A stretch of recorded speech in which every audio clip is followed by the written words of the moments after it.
한반도 통일 역사 문화연구소에서 진행하는 영상입니다. 오늘은 저희가 로버트 토마스 선교사의 어떤 순교냐 아니냐 하는 이야기를 이야기하고자 합니다. 먼저 황미숙 박사님께서 이것에 대한 이야기를 해주시기 바랍니다.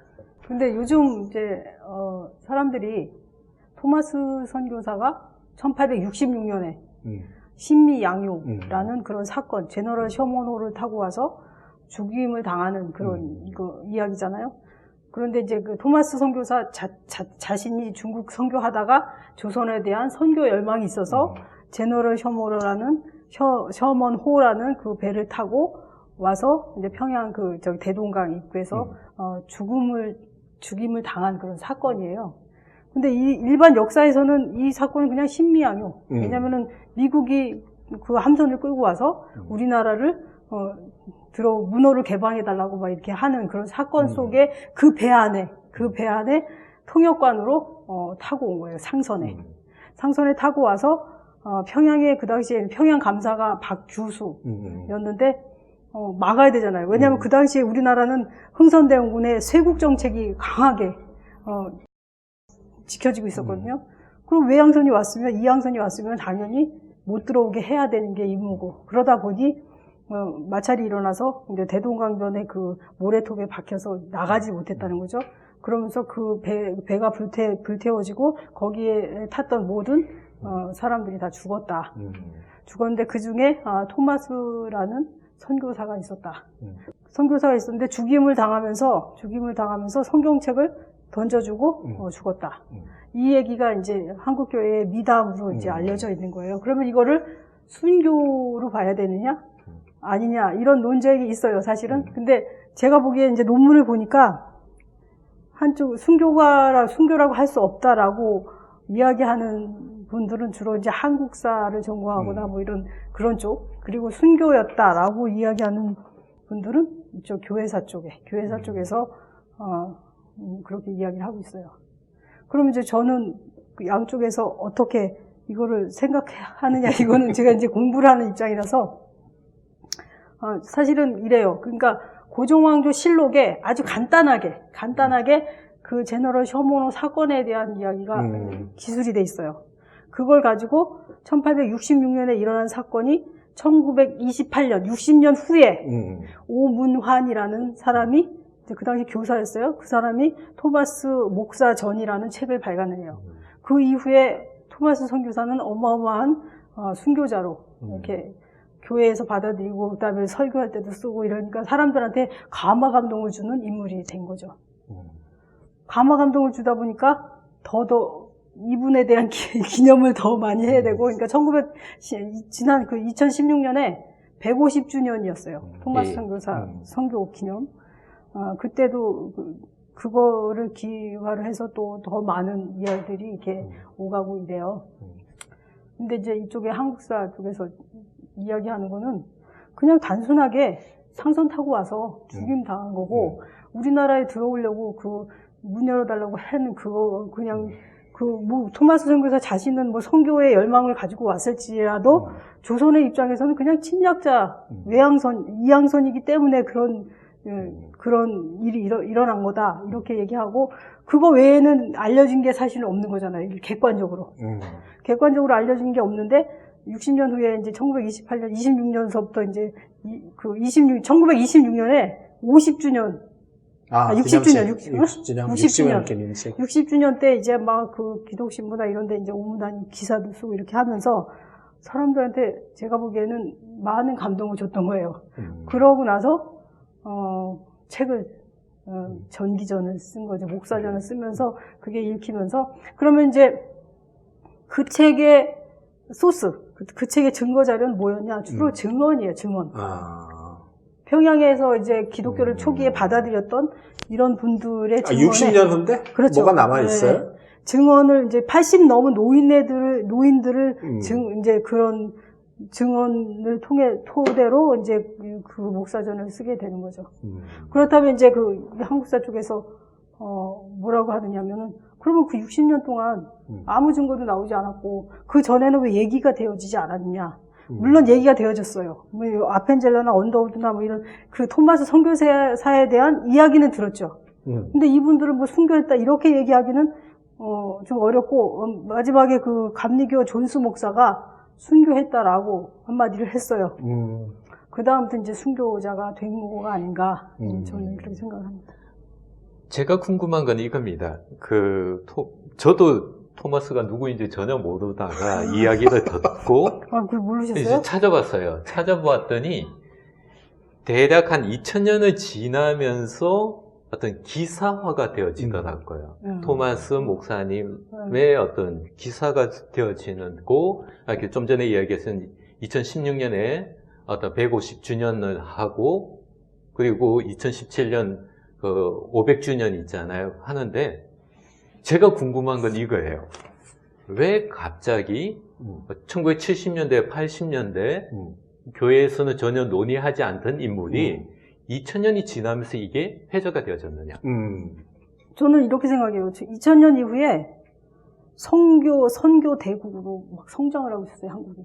예. 뭐 미국 다음으로 선교사를 많이 파송하는 나라 뭐 이렇게 해가지고 그 선교사를 훈련시킬 때 반드시 그 강의 안에 들어가는 사람이 토마스 선교사예요. 초기에 우리나라에 최초의 선교사가 와서 이렇게 죽임을 당했다. 그러니까 선교를 가는 거는 죽음을 무릅쓰고 가는 것이고 그런 그 커리큘럼이 있어요. 그 다음부터는 토마스 선교사를 모르면은 한국 교인이 아닌 거예요. 선교사도 아니고. 그럼 저는 한국 교인이 아니에요. 그러니까 그 정도로 이제 선교를 주로 하는 교회에서는 선교사를 파송할 때 이런 그 훈련 프로그램을 통해서 내용을 이제 인지하게 하고 뭐 이렇게 해요. 그러면서 그 이슈가 나온 것 같아요. 아니 근데 순교인가 아닌가. 아무리 생각을 해봐도 토마스가 왜 죽었는지, 그러니까 그거를 아주 간단하게 좀, 그러니까 사실 자료, 뭐 증언이든 문헌이든 그런 게 없어요? 그냥 사실 자료는 그 고종실록에 그렇게 기록이 돼 있죠. 이양선이 들어와서 마찰이 생겨서 이제 뭐 거기 불태워지고 죽었다. 근데 토마스 그 전기를 보거나 또는 그걸 인용한 거를 보면은 뭐라 그래, 이게 성경책을 확 뭐라고 해야 돼? 뿌렸다? 던졌다? 예, 그리고 그거에 대한 의문을 가지고 있죠. 죽어가면서 어떻게 성경책을 또 어떤 기록 그 증언에 의하면 500권이라고 얘기를 해요. 무슨 성경책을 500권인가 싶기도 하고요.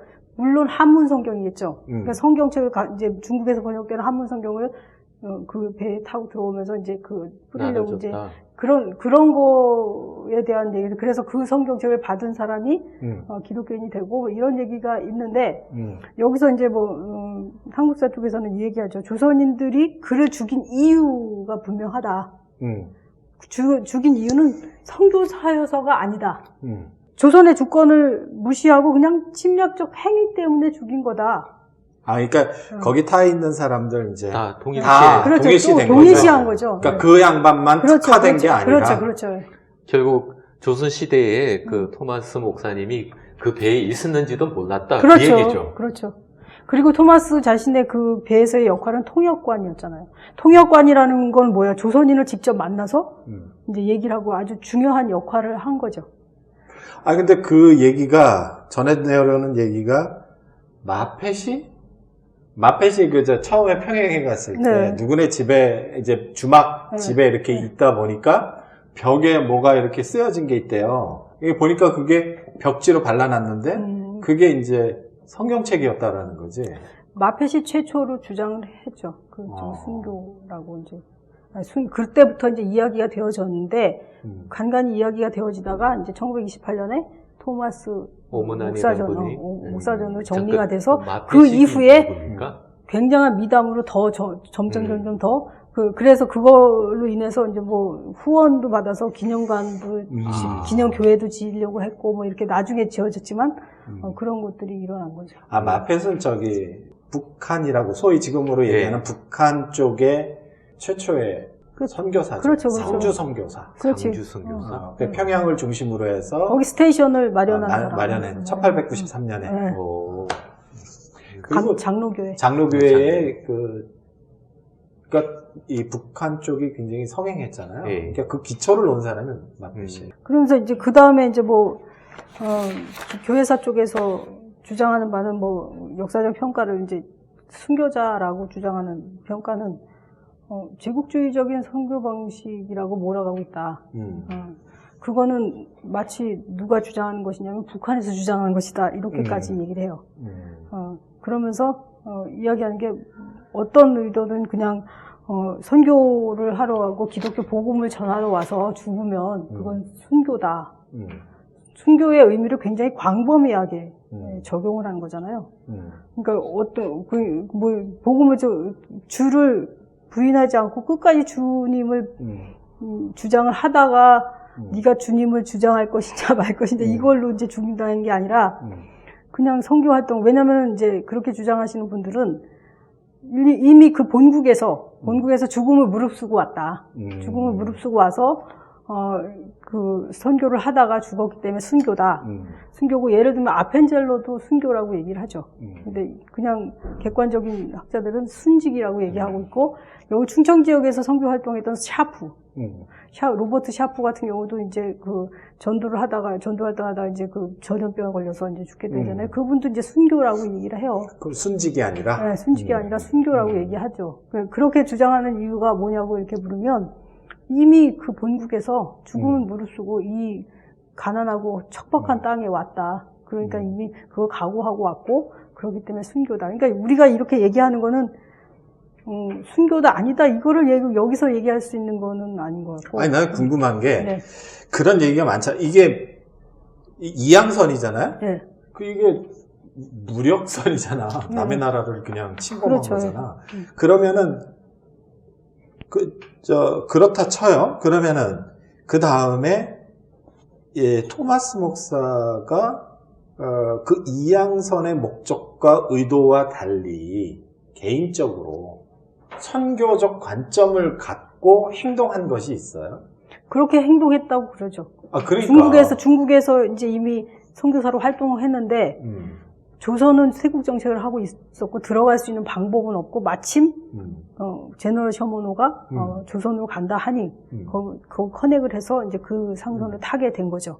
선교적 동기, 그러니까 그쪽에 동기 부분에서 선교적 동기를 가지고 타고 거기 가서 죽었기 때문에 순교라고 얘기하는 거죠. 이게 이미 선교적 동기를 가지고 있었고, 그리고 그 성경책 반포한 게 사실이라면 성경책을 이미 그 상선에 싣고 갔고, 그 다음에 이제 그런 것들로 인해서 이제 그 순교다 이렇게 이렇게 말씀에 정리하면 이렇게 토마스 목사님이 이 제너럴 셔먼호에 타고 더불어서 성경을 가지고 왔다라는 그 자체로 충분히 어떤 선교적 동기를 가지고 있었다. 그렇지. 그거는 따지면 우린 충분히 있잖아요. 이해할 수 있는 거죠. 그럼. 선교사 이미 그분은 중국에 온 선교사이기 때문에 그렇지. 당연하죠. 그분은.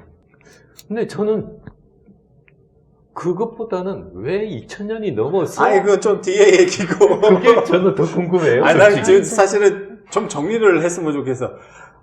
그거를, 이 양반이 진짜 동기와 목적은 갖고 있어도 행동을 실제로 어떻게 했느냐가 명확하게 나타나야 되잖아요. 그거를 알고 싶은 거죠. 그런데 그게 만약에 그때 당시는 안 되다가 60년이 지난 후에 그 얘기가 됐다. 네. 그 얘기를 오문환의 극적인 표현들이 고종실록에는 사실관계만 얘기하고 이렇지만 극적인 표현들이 아마 그리고 이제 그 근거가 이제 증언 자료라고 하니까 그거에 대한 신뢰는 뭐 어떻게 믿거나 말거나지 사실은. 저는 이제 궁금한 게 왜 이렇게 미화라면 이렇게 미화를 시켜야 될까? 그러니까 26년이죠. 그 60주년이. 60년 지나서 오문환이라는 분이 토마스 목사님의 전기, 시집 받으면 소설책이잖아요. 그렇죠. 야, 그렇게 말하면 안 돼. 혼나? 그럼 뭐라고 얘기해? 여기서도 이제 그쪽에서, 교회사 쪽에서 주장하는 거도 전기를, 그러니까 오문환이 전기를 쓰면서 미화시킨 점에 대해서는 인정한다. 그게 약점이긴 하지만, 이걸 이제 증언에 기초해서 순교 장면을 극적으로 기술하다 보니까 그런 문제가 생긴다고 하는. 아니, 그럼 26년에는 왜 한 거예요, 그걸? 네? 그러니까, 예를 들면, 그 정도면, 1910년에 할 수도 있고, 오문환이라는 사람이 이제 평양에서 숭의학교 교사였어요. 그 교사다 개인적인. 보니까 개인적인 신앙생활을 하다 보니까 이분에 대해서 궁금한 거였죠. 아니, 오문환이 그때는 네. 1919년 이후에 그 3.1운동하고 그 다음에 이제 독립운동하는 사람들 있잖아요. 네. 그 사람들 중 희생된 사람들을 찾아다녔어요, 사실은. 오문환이? 오문환이. 그랬구나. 누구지? 1919년 3월 5일 남대문 왜 학생들이 독립만세운동 했을 때, 파고다 그쪽에서 일부 실패하고 3월 5일 날 다시 해야 된다 했을 때, 김원벽이 사실 이제 주도를 했거든요. 그 독립만세운동을. 그 사람 일찍 죽어요. 20년대에 죽어. 근데 이 오문환이 김원벽의 묘지를 찾아가요. 찾아가서 그걸 기록을 해. 그러니까 그러면서 이 양반이 전국을 돌아다니면서 희생된 사람들, 그런 사람들을 기록을 합니다. 그 노고는 대단하더라고요. 엄청나요. 그러니까 그런 쪽에서는 의미가 있어. 근데 이게 토마스가 들어가면서 이게 좀 막 엉클어진 것 같아. 그래서 나는 궁금한 게, 오문환, 근데 기념비 세운 건 또, 토마스 밖에 없단 말이야. 네. 그럼 이거 잠깐 정리를 해야 될 것 같아요. 정리해야 돼. 어떻게 정리해야 됩니까? 정리는 이제 제가, 논문 하나 봤는데요. 여기서 정리한 게 저는 공감이 가는데, 이은선 씨가 이제 쓴 건데, 결론에서 이렇게 얘기해요. 1920년대 오문환에 의해서 토마스 선교사의 죽음에 대한 순교의 인식은 그의 개인적인 주장에 의한 것이 아니고, 1890년대 이후 선교사들에 의해 형성된 토마스 사역과 죽음에 대한 인식을 계승한 것이다. 야, 무서운 말이다. 그렇게 얘기를 하는 선교사 담론이라는 거지. 그렇죠. 그 선교사 담론을 그러니까 1866년과 1928년 사이에 60년 동안에 형성된 선교사들의 그 인식이라는 거죠. 그 선교사 인식을 그대로 교인들이 갖고 있었던 거고. 그리고 그렇게 좀 전에 얘기하신 그럼 2000년 이후에 그 선교 대국인 한국에서 지금도 마찬가지예요. 선교사들한테 그 담론이 계속 이어진다는 얘기는 그 얘기야. 그 얘기를 하면서 1909년에 그 마페 선교사의 그 평가, 그러니까 토마스 선교사에 대한 공적인 평가, 그리고 이제 그것이 그레함리, 언더우드 입장과 당시 선교사들에 의해서 공유되면서 그런 인식을 바탕으로 그가 이제 스코틀랜드 성서공회 출신으로 조선에 온 첫 번째 장로교 선교사로 공민되는 거구나. 그렇죠. 선교사로 죽을 때까지 성경을 반포했다고 평가를 한 거예요. 선교사들이. 그러니까 최초의 선교사가 와서 헌신적으로 하다가 순교했다. 이것이 이제 그 의미구나. 그렇죠. 그게 의미죠. 그 의미가 지금 목사님 말씀하신 2000년 이후에 선교 강국인 한국에 딱 적용이 됐다. 저는 이렇게 보고 있어요. 그러니까 이게 사실은 몰라. 팩트는 몰라. 그런데 20년대도 그렇고 2010 몇 년도에도 2000년대도 그렇고 이게 이제 기억에 의해서 필요에 의해서 편집이 된 거지. 그런 다음에 이제 감리교 존수 목사가 이제 존수 선교사가 1915년에 그러니까 1909년에 마펫이 그랬고 근데 1915년에 그의 죽음을 순교라고 정확하게 이야기를 하죠. 몇 년도에? 1915년에. 그러다가 이런 선교사들의 평가와 인식의 토대 위에서 1920년대 오문환의 토마스 선교사에 대한 인식.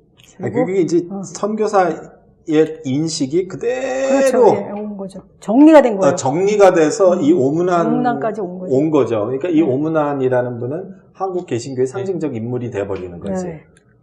그거를 이제 26년도에 60주년을 통해서 대중화시키는 굉장히 거죠. 중요하잖아요. 역사적, 교회사적인 의의로 한국에 온 첫 번째 장로교 선교사. 근데 그런 죽음을 당했어. 장로교. 그러니까는 그런 순교자라는 평가가 아주 중요하게 이슈화된 거죠.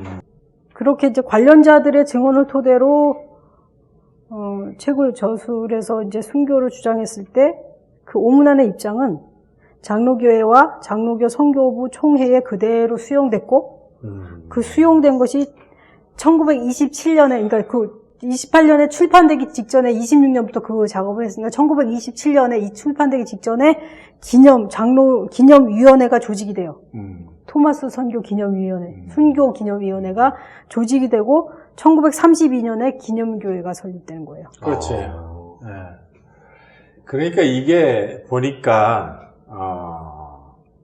그러니까 그 선생님이 말씀하신 게 그러니까 최초의 장로교 선교사가 복음을 들고 와서 희생되었다, 순교했다. 이 개념 자체가 굉장히 중요한 거야. 네. 이 기독교 입장에서는. 특히 장로교 입장에서. 장로교 입장에서는. 그러니까 이게 한국 장로교회가 순교 위에 세워졌다라고 그렇죠. 공초를 놓는 그렇죠. 거지. 그렇죠. 네. 저도 그 얘기 처음에 그 평신도에 있을 때 들었을 때 가슴이 뜨거워지더라고요. 가슴이 뜨거워지면서 그러면서 이제 교회에서도 공부하게 되는 거고 뭐 이렇게 지금 많이 타락했지만 그 뜨거워지면서 많은 사람들이 그런 선교에 대한 어떤 그런 그 꿈을 갖는데 아주 지대한 영향을 주지 근데 그거는 않았을까. 모르는 거 아니에요. 이게 팩트가 어떻게 됐다라는 건 지금 현재 모르는 거죠. 그게 중요하지 않아요. 제가 보기엔 그게 중요하지 않아요. 그러니까 좀 전에 얘기했던 팩트가 중요하지 않는 거. 초대 장로교 선교사. 그 초대 순교. 순교. 이렇게 이게 키네요. 이 사건에. 그래서 여기 또 결론을 정말 결론이 이렇게 됐어요. 또 오문안의 토마스 선교사의 죽음에 대한 인식은 그때까지 선교사들의 인식을 공유하면서 일반인들에게 확산이 되죠. 그렇지. 일반인들에게 확산되었고 그것이 이제 장로교 선교부와 언론을 통해서 일반인들에게 막 이제 보급이 되잖아요. 네. 그래서 최근에 지금 2000년도 얘기했지만 최근에 그의 죽음에 대한 재평가 과정에서 제국주의적 침략의 입장에서 부정적으로만 평가하는 사람들이 등장하잖아요. 또 부정적으로 평가하는 반대적으로 하니까 반대적으로 그거에 대한 이제 그 담론이 생긴 거죠. 담론이 생기면서 이제 그러니까 26년도, 31년도 요 사이가 가만히 생각을 해보면 한국 교회사적으로 보면 사회주의가 들어왔고요. 1920년도 중반에. 이게 혼란기예요. 혼란기에다가 제도화되면서 많이 이렇게 타락기보다도 많이 조직화되는 조직화되면서 복음적인 이런 의미보다는 제도적인 교회가 더 강화된 거죠. 나 좀 긍정적으로 얘기하고 싶은데 그 제도적인 교회가 강화되는데 중요한 이슈를 던져주는 넣어줘야 거지. 돼요. 넣어주는 게 바로 순수하게 복음을 전하는 죽은 그 순교의 의미는 사람들로 하여금 정신 차리게 만들죠. 그러니까 선생님 말씀하신 게 맞는데 뭐냐면 1919년서부터 23년까지는 어떻게 했었든지 우리 민족이 복음 안에서 독립한다라는 단일 이슈가 있었어요. 근데 23년 이후로 넘어가면서 기독교가 욕을 먹기 시작했어. 그렇죠. 춘원 이광수도 막 이게 하고. 기독교가 그러면서 이게 전환기란 말이에요. 사회주의자들도 막 들어오서 이게 전환기예요. 그때가 굉장히 큰 격동기예요. 이 격동기에서 과연 교회가 어떤 터 위에 서야 하는지 자기 정체성을 고려했을 거라고. 그 중에 하나가 토마스겠지. 그럴 수도 있어요. 자, 그러면 좀 전에 최 박사님 저한테 인사이트를 줬는데 그 격동기에 토마스라는 초대 장로교 순교를 했던 분이 세워졌잖아요. 그러면 이게 거짓말 안 하고 근 100년 뒤에 있잖아요. 지금에서 그것을 다시 하잖아요. 150년 지났지. 이렇게 이게 1923년 이후에 한국 그 교회 안의 격동기에 토마스 목사를 순교라는 어떤 이미지화 시켰던 책이 나오게 되어지고, 그러니까 2000년이 지나서 최근에 저는 이 문제가 계속 있잖아요. 그 신문에 떠요. 저는 네. 그걸 그거는- 생각해봤어요. 잠깐만. 왜? 그것도 그러면 같은 맥락으로 봐야 되나요? 하는 저는 게 제 좀 궁금한 달리 질문. 보는데 순교자 하면은 캐톨릭이 굉장히 많아요. 네. 그렇지. 우리나라에 들어왔던 캐톨릭 순교자들이 지금 저번에 부산에 갔을 때도 그 캐톨릭 기념관이 있었는데 순교자에 대한 기념을 열심히 하잖아요. 근데 2000년도에 들어서면서 교세가 그 개신교보다는 천주교 쪽에 이제 개신교가 점점 이제 줄어들고 천주교로 많이 늘어나는 추세잖아요. 근데 이것이 저 개인적인 생각인지 모르겠지만 뭔가 하나로 통합하거나 하나로 그 사상이나 뭐 어떤 신앙심을 이렇게 불러내야 되는 그런 것들이 있지 않나. 그래서 순교라는 것은 신앙이나 그 기독교라는 종교 단체나 종교 집단을 하나로 만들 수 있는 중요한 토대. 그러기 때문에 이거를 강조하고, 왜냐면 그거를 해서 하나로 좀 하고 싶은 이런 거잖아요.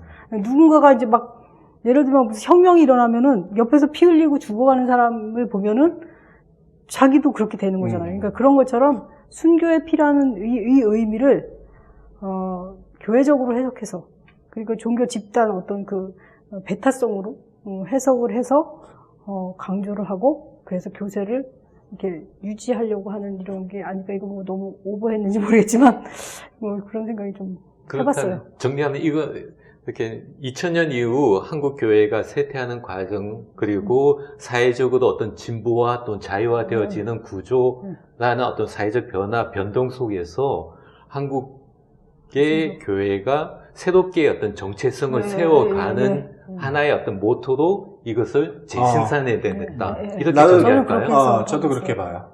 저도 그렇게 봐요. 왜냐하면 1990년대까지만 해도 개신교는 그렇게 큰 위기를 겪지 않았어요. 그렇죠. 앞으로 그래서 계속해서 부흥해하고 더 발전할 수 있다라고 성장할 수도 있다 그래서 그게 갔는데 이게 2000년대 들어오면서 일정 부분 한계에 봉착했다는 걸 알게 된 거예요. 그리고 난 다음에 그러면 우리가 뭘로 갈 것인가 생각을 했을 거 아니에요. 그거는 뭐 새로운 정체성, 새로운 순수성, 신앙의 열정 이런 걸 불러올 수 있는 것들을 찾아야죠. 그래서 목사님 그 민간인 학살 모르겠지만 기독교인들이 그 죽임당한 이것도 굉장히 저번에 신안에 갔더니 그분 누구지 그 되게 기념관도 만들어 놓고 막 이렇게 하면서 많은 사람들이 수련회니 뭐니 전국에서 교회에서 오더라고요. 그 기념관. 수만 명이 오죠. 수만 명이 여름방뿐만이 아니라 그렇게 기념관을 찾는데 찾아서 거기 감동을 받고 가죠. 그렇지. 퇴진하는 공산당에 의해서 죽임을 당하고 끝까지 그 마을을 지켰다라는 이런 것들이 가면은 어떤 생각이 드냐면 이분이 종교적 복음을 지키다 죽었다라기보다 빨갱이한테 죽었네? 이거. 근데 그 빨갱이한테 죽었네 이거하고 좀 맞닿아 있지 않나. 그러니까 그분이 빨갱이한테 죽었다라는 이런 걸로 가가지고 더 그거에 대한 레드 컴플렉스를 더 강화시키는 이런 것도 있어요. 그러니까 기념관이라는 게. 그러니까 순교라는 개념이 들어가면 일종의 이거는 그 신앙의 토대를 만드는 거야. 그러니까 어떤 변환기에 또는 전환기에 또는 교회가 좀 부족하다고 싶을 때 순교자를 살핀다라는 것은 이 방향과 내용을 결정할 수 있는 것을 다시 찾는다라는 거지. 그러니까 아까 이 박사가 얘기한 것처럼 2000년대 중반에 그런 얘기가 계속 나왔다. 아마 맥이 맞는 것 같아요. 그래서 이거예요. 1980년대 이후에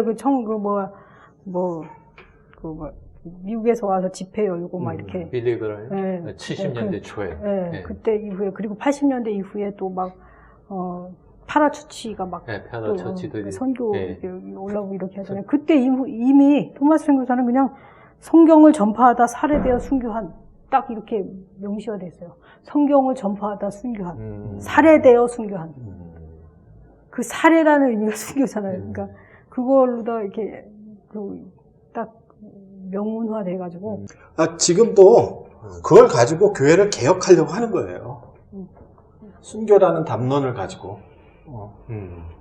그런 측면에서는 순수성이 담보되기 때문에 좋아. 그런데 이것이 애매한 부분이 있다는 거죠. 그게 이제 그 해방 이후에는 진영 논리는 아니에요. 그렇지. 순교가. 배타성을 갖고. 그렇죠. 그러니까 그게 순교라는 게 진영 논리를 나뉜 이후에 기독교인들이 한국 교회는 어마어마한 레드 컴플렉스를 갖는 거죠. 그렇죠. 진영 논리에 의해서 순교당한 그런 거. 그러니까 그렇게 발전해 나가서 교회는 점점 더 레드 컴플렉스. 그러니까 베타성을 순교라는 게 이제 복음적으로 이제 순교를 했다면 베타성이 아니라 이제 평화로 나가는 거잖아요. 근데 이게 반대로 간 거지 지금. 그렇죠. 이게 토마스 목사님 말대로 순교라는 것에 좀 더 있잖아. 확장되어진 한 어떤 시대의 진영 논리와 겸비된 그와 결합이 된 거죠. 이념과 이데올로기하고 같이 연결된 측면의 순교를 볼 때 이렇게 연장되어질 수 있다라고 얘기하시는 거죠. 자, 정리한다면 토마스 목사님의 어떤 순교를 어떤 객관적인 또는 사실적 실체로 보기에는 어떤 논쟁의 여지가 있다는 것은 분명하지만은 그분이 선교사로서의 어떤 동기를 가지고 제너럴 셔먼에 승선했다는 것을 우리가 어떤 충분히 생각할 수 있다는 거죠. 인정을 하고. 그리고 그 이후 한국 초기 기독교에서 이 선교 담론으로 이것이 형성되어졌고 그것이 오문환 씨의 책에 그대로 반영되어졌고 그리고 이것이 오늘 우리들 사회 안에서는 어떤 선교 대국이라는 그 차원 속에서 선교사들이 가져야 할 마음의 자세의 어떤 롤 모델로 토마스 목사님을 되어줬고 더불어서 초대 장로교 선교사의 죽음이라는 이 순교의 어떤 틀이 되어져서 1920년대에 어떤 격동의 혼란기에서 교회를 세워가는 하나의 어떤 기둥으로 해줬다면 그렇지. 오늘 우리들 삶 속에서 2000년 이후 한국 교회의 쇠퇴라는 구조와 그리고 한국 사회가 어떤 진보화되어지는 틀 안에서 그럼 교회의 어떤 위협으로 보는 분들이 한국 교회가 보수화되어지는 어떤 보수화되어지는 틀 안에서 이 토마스 목사님을 어떻게 재해석하고 있는지를 볼 수 있는 하나의 사건이죠. 사건으로 봐야 되고요. 근데 이제 그 과정에서 봐야 할 것이 있는데 네. 그거는 뭐냐 하면 한국 교회가 자기의 모습을 그냥 보면 돼. 근데 이제 토마스를 갖다 끼는 거지. 네. 갖다 끼면서 이러한 자랑스러운 근거가 있으니 이거를 새롭게 하겠다라는 쪽으로 방향을 트는 거지. 그러니까 이게 문제라는 거지. 여기에 대해서 한 과찬님 공감한. 한국 교회는 늘 이슈를 만들어내요. 내가 보기엔. 늘 위기에 있을 때마다 이슈를 만들어내는 것 같은. 왜냐면 떠나가는 교인들을 잡아야 되거든요. 떠나가는 교인을 그러니까 잡기 떠나가는 교인들을 잡는 방법은 여러 가지가 될 수 있는데 그 중에 하나가 이게 될 수 있고 수많은 사람들이 교인이었다가 그들이 이제 막 빠져나가는 이런 현상을 교회 목회자들이나 지도자들이 봤을 때 좀 깊이 침잠해야 된다. 그렇지. 왜 떠나가야 되는? 왜 그렇지. 떠나가는가? 깊이 침잠할 때 교회에 복음이 없어서구나라는 걸 깨달아야 된다고 생각해요. 근데 그거 갖다 자꾸 다른 이슈를 넣어서 이렇게 그 대체시켜버리지. 대체시키면 안 된다. 그러면 교회가 살아남을 수가 없어요. 저는 그게 되게 중요하다고 그래요. 근데 너무 배타적이고 독선적이고 그 경제적인 논리에 똘똘 뭉쳐진 이 교회는 결코 그걸 무너뜨리려고 하지 않죠.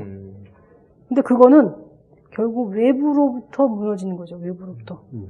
여리고성이 무너지듯이 외부로부터 공격에 의해서 이제 무너지게 돼 있는 현재 시점이 한국교회의 모습이 아닐까 그런 생각을 해봐요. 아무리 발버둥 쳐도. 감사합니다. 오늘 저희들은 토마스 목사님의 순교를 통해서 오늘 우리들 한국교회를 보고자 한 겁니다. 그분의 순교냐 순교 아니냐라는 것이 중요한 것이 아니라 오늘 우리 교회 모습이 어떠한가 하는 모습이죠. 즉 토마스 목사님의 순교를 또 다르게 하나의 어떤 이념의 논리로 만들려는 사람들, 그들보다는 교회가 한 박사님 말씀처럼 침전하여 복음을 새롭게 만들어 가고자 하는 저희들 마음이 여기에 담겨져 있습니다. 감사합니다. 감사합니다.